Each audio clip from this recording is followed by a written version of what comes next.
Տրիպի ճանապարհը տիրություն անող Ամերիկայի Միացյալ Նահանգներն են։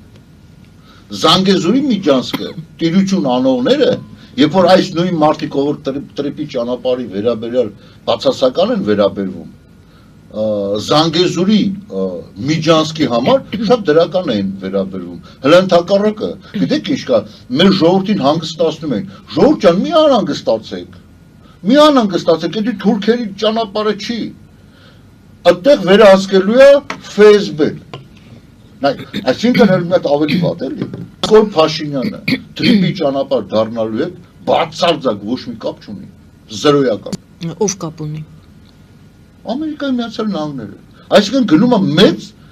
ասենց ասենք, տարածաշրջանային ռազմաքաղաքական պատերազմ։ Շատ ժամանակ, այսինքն մեր ականջներից կամ մեր վերլուծությունից հեռու։ Ուղղակի ուշադիր մարդը, ով զբաղվում է դրանով եւ ինֆորմացիաները հավաքում, ինքը տեղյակ կլինի, որ Զանգեզուրի Միջանցքը անհամեմատ կուժեղացներ բռնատիրական ռեժիմների այդ դաշինքին։